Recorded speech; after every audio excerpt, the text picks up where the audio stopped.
आपको याद है कि कुछ ही दिन पहले प्रधानमंत्री नरेंद्र मोदी ने पार्टी के बैठक में बीजेपी नेताओं को बयानबाजी करने से बचने को कहा था। लेकिन इस बीच बीजेपी के नेता न प्रधानमंत्री नरेंद्र मोदी की बात सुनते हैं और न ही देश में उनके बयान से क्या प्रभाव पड़ेगा इसका सोचते हैं। जब जो मन में आए बोल देते हैं। मेघालय में चुनावी सरगर्मी है।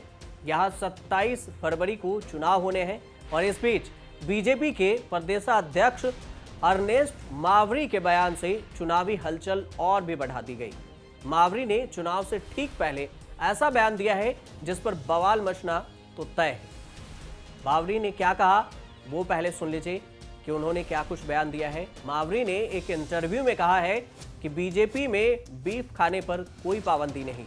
मैं बीफ खाता हूं और मैं बीजेपी में हूं, इसमें कोई दिक्कत नहीं। बीजेपी की सरकार को 9 साल हो चुके हैं। हमने अब तक किसी चर्च में हमला नहीं देखा। बीजेपी में खाने पर रोक नहीं है। पार्टी किसी जाति, पंथ या धर्म के बारे में नहीं सोचती। हम जो चाहें खा सकते हैं, यह हमारी खाने की आदतों में शामिल है। किसी राजनीतिक दल को इससे समस्या क्यों होनी चाहिए?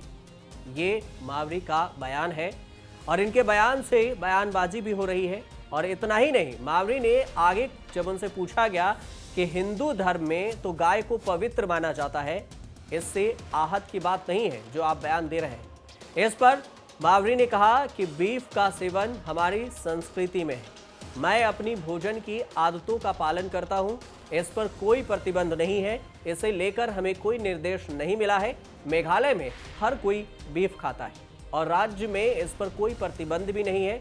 यह हमारी आदत और संस्कृति है। बीफ से जुड़े मुद्दे पर टिप्पणी करने के अलावा मावरी ने आगामी विधानसभा चुनाव में बीजेपी की संभावनाओं को लेकर भी अपना बयान दिया। उन्होंने कहा कि पार्टी राज्य की सभी 60 सीटों पर उम्मीदवार उतारेगी। बीजेपी प्रदेश अध्यक्ष ने कहा कि आगामी चुनाव में उनकी पार्टी कम से कम 34 सीटें जीतेंगी। उन्हें उम्मीद है कि वे अच्छा प्रदर्शन करेंगे। उन्होंने ये भी कहा कि मेघालय में एनपीपी और यूडीपी के साथ कड़ा मुकाबला है। आपको बता दें कि मेघालय में 27 फरवरी 2023 को 60 सीटों पर विधानसभा चुनाव होने हैं। इसका नतीजा 2 मार्च को घोषित किया जाएगा।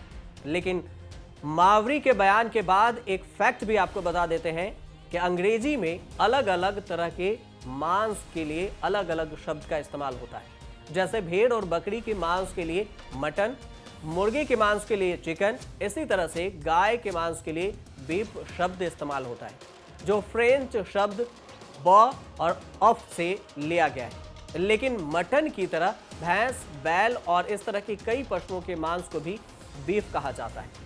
एक बार फिर जान लीजिए कि सिर्फ गाय के मांस को बीफ नहीं कहा जाता। कई तरह के जानवरों के मांस को बीफ कहते हैं। यानी जब बीफ की बात होती है तो इसका मतलब सिर्फ गोमांस नहीं होता।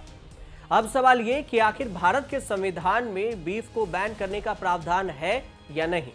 संविधान के अनुच्छेद 48 में गोवध पर रोक का जिक्र है, लेकिन रोक लगाना है या नहीं ये मामला पूरी तरह से राज्यों पर छोड़ दिया गया।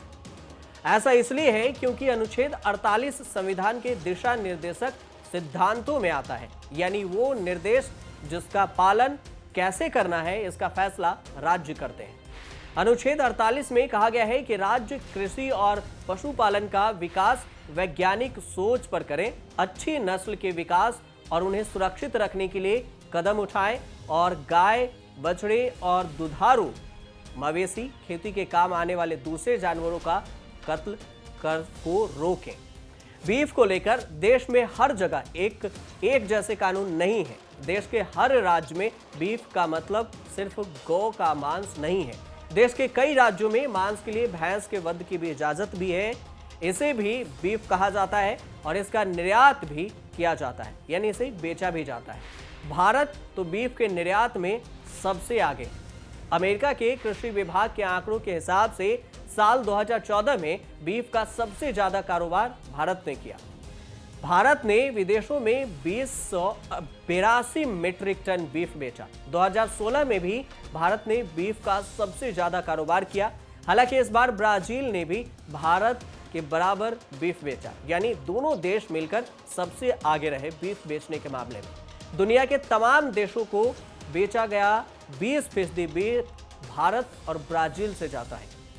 भारत से जो बीफ बेचा जाता है वो नंबर 1 पर बीफ की निर्यात होती है। ये 2016, 2017 और 19 का डेटा भी यही कहता है। लेकिन बीजेपी के नेता ने जो बयान दिया है उस पर विवाद मचना तो तय है। आप देखते रहिए न्यूज़ तक।